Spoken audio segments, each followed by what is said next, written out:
Boa noite a todos. É um grande prazer estar aqui hoje dando essa aula desse primeiro curso de escola austríaca. É uma iniciativa muito importante. Eu acho que o Mises Brasil está de parabéns em fazer esse curso para falar de um assunto tão pouco conhecido como a escola austríaca. Infelizmente, eu lembro aqui de uma frase do filósofo alemão Arthur Schopenhauer, quando ele diz que as palavras frias e mortas de um bom livro são infinitamente superiores à voz quente e viva de um professor idiota. Vocês terão que me aturar hoje, amanhã e quinta, mas eu espero que eu possa orientar a vocês, principalmente alguns bons livros para aprofundar um pouco do que eu vou tentar mostrar para vocês aqui hoje. De certa forma, nas duas últimas aulas, o Hélio Beltrão mostrou para vocês o ovo, a escola austríaca. Hoje eu pretendo começar a quebrar um pouco essa casca, apresentando alguns conceitos básicos e continuar esse serviço de tirar a casca nas próximas aulas. Nas outras semanas, eu tenho certeza que o André Azevedo Alves já vai mostrar para vocês um pouco da clara, para finalmente vocês sentirem o sabor da gema com o Biratã Iório. O ponto central que eu pretendo tratar com vocês hoje é o que é chamado de tríade fundamental da escola austríaca. E é interessante que o nosso amigo que está aqui filmando, ele está usando um tripé para sustentar a filmadora. Esses três conceitos básicos que eu vou apresentar hoje é como esse tripé. Se nós tentarmos entender a escola austríaca dissociando um desses três conceitos, nós não teremos uma compreensão adequada do que essa importante corrente do pensamento econômico nos tem a dizer. Eu começo aqui com uma citação do livro. Quem não comprou ainda, eu aconselho. Ação, Tempo e Conhecimento, professor Biratã Iório, que é até bom comprar durante o curso, pode pegar autógrafo, que ele na página 61 do livro diz: podemos sintetizar o universo da teoria econômica da escola austríaca na frase, abre aspas, a economia é ação humana. Então nós temos o primeiro conceito, ação. A economia é ação humana. Ao longo do tempo,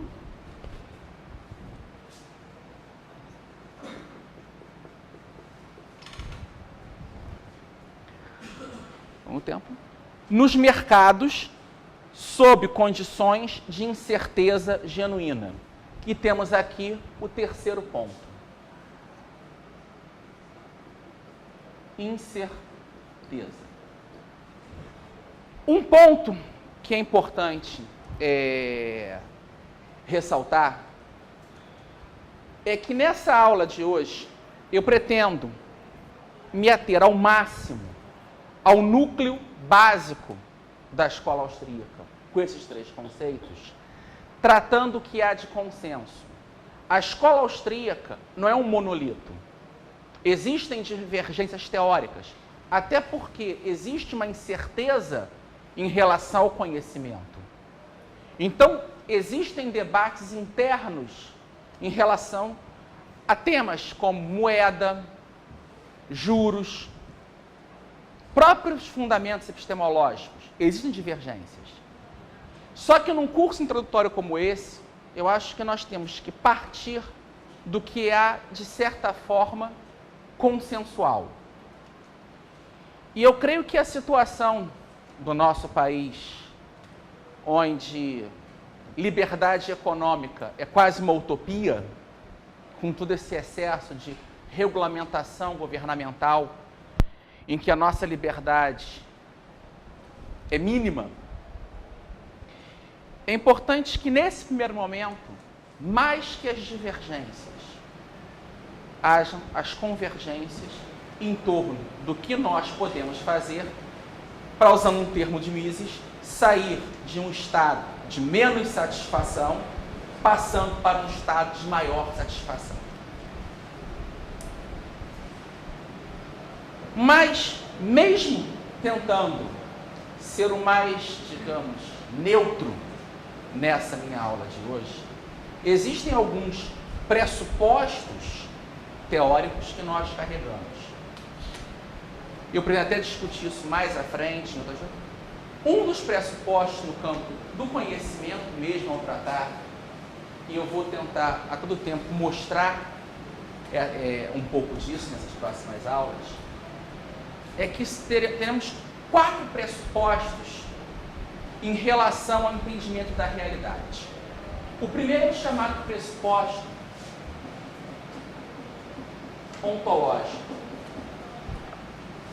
O que é o nosso objeto? Nós estamos falando do quê? De uma corrente de escola econômica.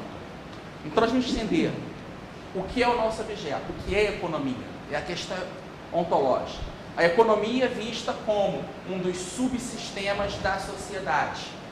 E aqui eu uso a tipologia de que a sociedade ela é composta por 3 subsistemas autônomos, mas interdependentes.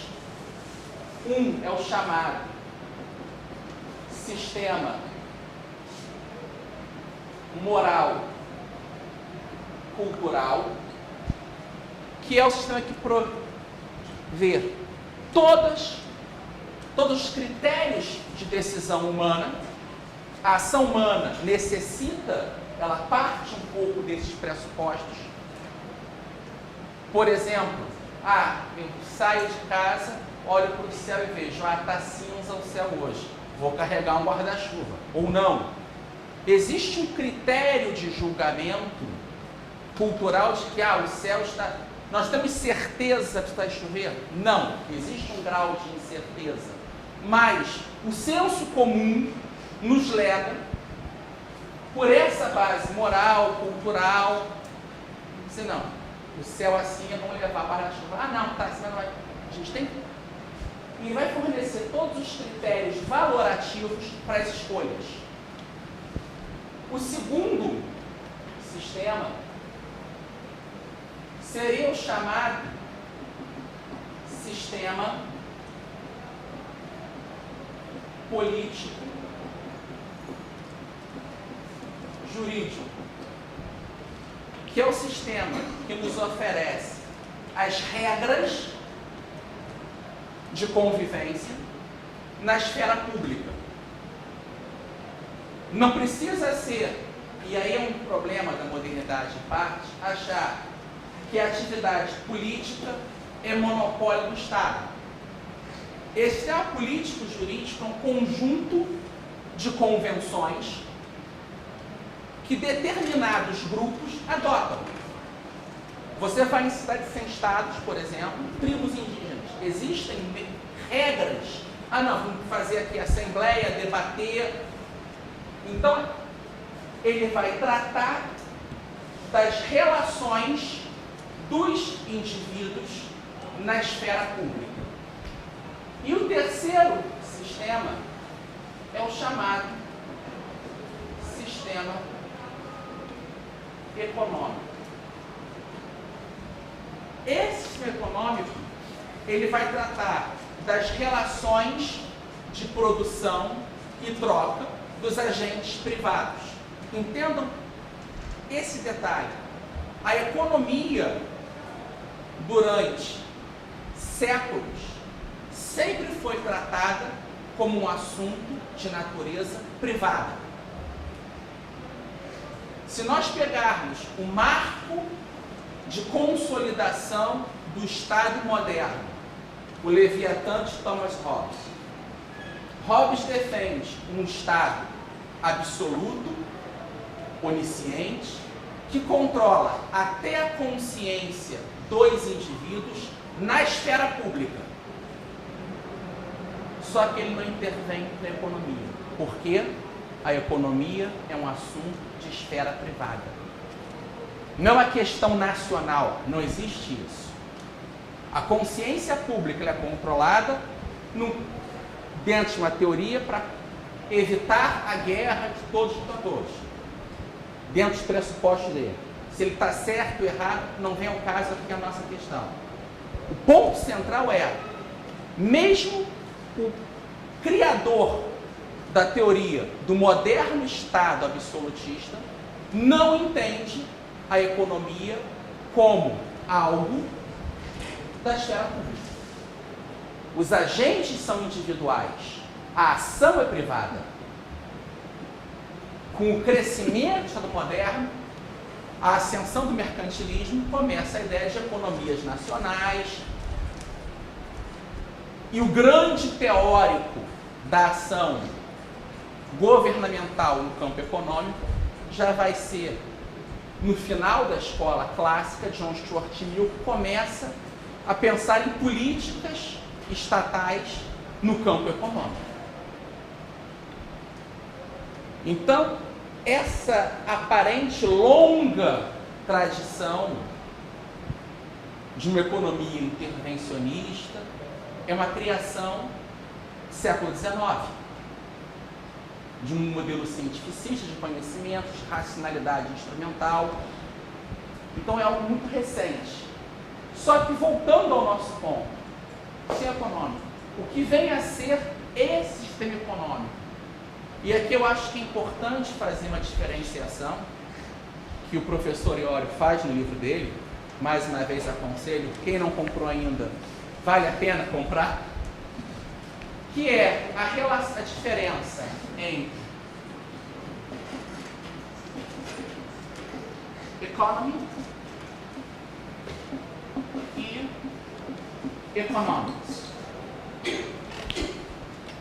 Economy é a economia real. Nós fazemos parte dessa economia. Ao comprar uma bala na esquina, ao colocar gasolina no nosso carro. A economia real dos agentes econômicos. Economics é a teoria econômica que procura explicar esse processo complexo. Muitas vezes simplificando essa complexidade. E eu lembro aqui de uma das bases fundamentais do pensamento econômico clássico, o filósofo David Hume, já dizer, o grande problema dos autores é que eles tentam dizer o tempo inteiro o que deve ser o homem.